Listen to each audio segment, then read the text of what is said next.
Welcome to Kancharla media. YSR Congress party ఆవిర్భావ దినోత్సవ వేడుకలు విజయనగరంలో ఘనంగా నిర్వహించారు. మాజీ డిప్యూటీ స్పీకర్ కోలగట్ల వీరభద్రస్వామి నేతృత్వంలో జరిగిన ఈ కార్యక్రమంలో పెద్ద ఎత్తున పార్టీ శ్రేణులు పాల్గొన్నారు. నగరంలోని గూడ్ షెడ్ జంక్షన్లో ఉన్న రాజశేఖర రెడ్డి విగ్రహానికి పూలమాలలు వేసి ఘనంగా నివాళులు అర్పించారు. కార్యకర్తలే వైకాపా జలమని మాజీ డిప్యూటీ స్పీకర్ కోలగట్ల వీరభద్రస్వామి అన్నారు. రాష్ట్రంలో ప్రభుత్వ వైద్య కళాశాలలు తీసుకొచ్చిన ఘనత వైకాపా పార్టీకే దక్కుతుందన్నారు. 2 ఏళ్ల కూటమి ప్రభుత్వ పాలనలో ప్రజలకు ఒరిగేదేమీ లేదని, ఎన్నికల నాటి హామీలు అమలు చేయడంలో కూటమి ప్రభుత్వం విఫలమైందని ఆరోపించారు. జగన్మోహన్ రెడ్డి నాయకత్వంలో పార్టీ బలోపేతమై రానున్న అన్ని ఎన్నికల్లో వైకాపా విజయ దుందుబి మురిగించబోతుందని కోలగట్ల ఆశాభావం వ్యక్తం చేశారు.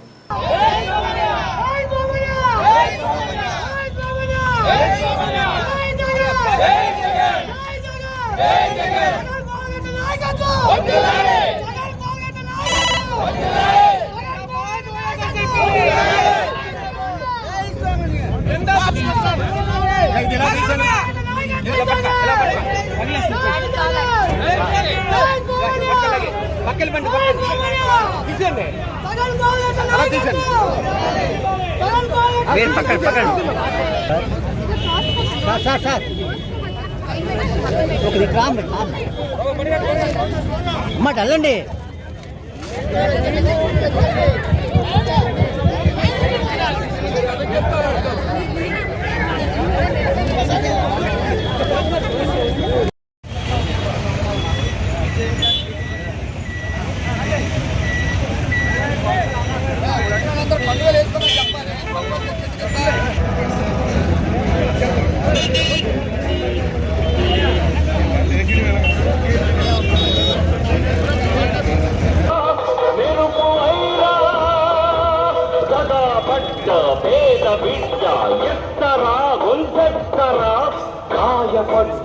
ఆడబిడ్డ శక్తివై దండెత్తిరా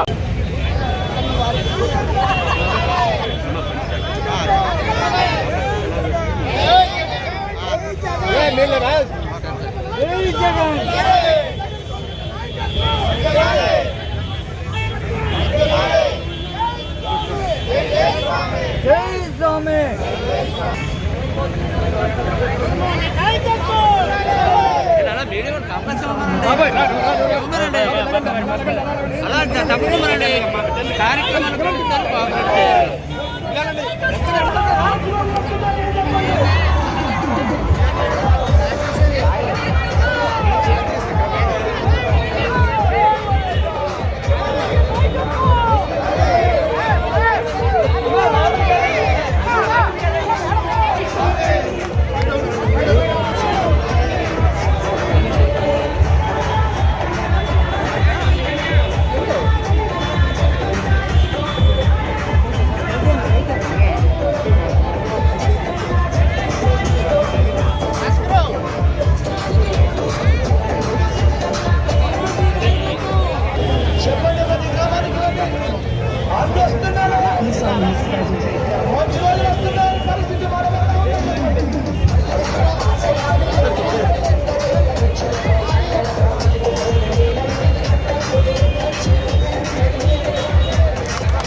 రాష్ట్ర ప్రజల సంక్షేమం అధికారం ఉందా లేదా, పదవులు ఉన్నాయా లేదా అన్న ఆలోచన చేయకుండా ప్రజలకు ఉపయోగపడ్డామా లేదన్న ఆలోచనతో వైఎస్ఆర్ కాంగ్రెస్ పార్టీ పనిచేస్తున్నది. మరి అందరికీ సందర్భంగా చెప్తూ మరి పార్టీ ఆవిర్భావం దగ్గర నుంచి అనేక ఒడిదుడుకులు ఎదుర్కొని అనేక సార్లు గెలిపోవటం చూసి ఎక్కడ వెన్నుచూపగా పార్టీని ప్రజల్లో నిరంతరం మధ్యనే తిరుగుతూ ప్రజల మధ్యన సజీవంగా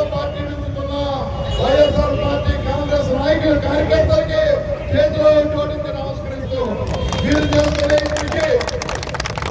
చేస్తున్న ఈ కృషి ఎప్పుడు కూడా వృధా పోదు.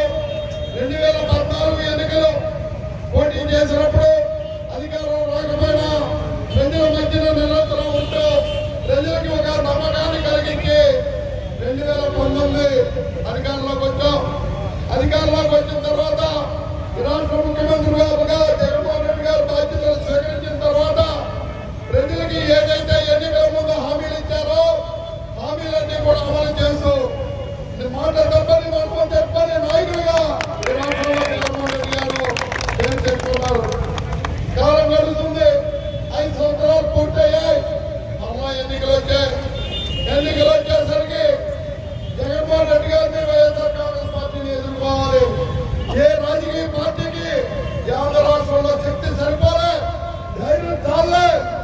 అటువంటి పార్టీలన్నీ కలిసి జగన్మోహన్ రెడ్డి గారిని ఓడించాలని ఒక నైతిక విలువలు పక్కన పెట్టి సిద్ధాంతాలను పక్కన పెట్టి కూటమిగా ఏర్పడి వారి 3 పార్టీల బలంతో జగన్మోహన్ రెడ్డి గారిని ఓడించాలన్న ఆలోచనతో మరి అయినప్పుడు కూడా జగన్మోహన్ రెడ్డి గారిని ఓడించడం మరి ఏం చేయాలంటే అలా కానీ అసామాన్యమైన హామీలు ఇచ్చి ప్రజలకి ఆశ కల్పించి అధికారంలోకి వచ్చారు.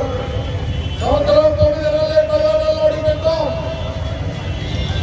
సూపర్ శిక్షని ఏదైతే గమనంగా చెప్పుకున్నా ఈ కూటమి ప్రభుత్వం అందులో 1, 2 తప్ప ఏ ఒక్క హామీ కూడా అమలు చేయలేని పరిస్థితులు ఉన్నాయి. వాస్తవం ప్రజలకు ఇచ్చారు. ఈ రాష్ట్రంలో జగన్మోహన్ రెడ్డి గారు ఒకరే మాటికి నిలబడ్డ వ్యక్తి. జగన్మోహన్ రెడ్డి గారు అయితే పేద పడుగు బలైన హరిజన గిరిజన వర్గాల ప్రజల అభ్యర్థిని కోరే వ్యక్తి. వైఎస్ఆర్ కాంగ్రెస్ పార్టీని మళ్ళా మన అధికారంలో తేవాలని ప్రజలు ఆలోచిస్తున్న తరుణం అతి తక్కువ కాలంలోనే వచ్చింది. నేను చెప్తున్నా, నవరత్నాలను ప్రకటించి అధికారంలోకి వచ్చిన మేము 5 సంవత్సరాల కాలంలో నవరత్నాలు ప్రజలకు అందజేశాం. సూపర్ శిక్షణ చెప్పిన మీరు ఏ ముఖం పెట్టుకుని మరలా ప్రజల దగ్గరికి వస్తారని అడుగుతున్నాం.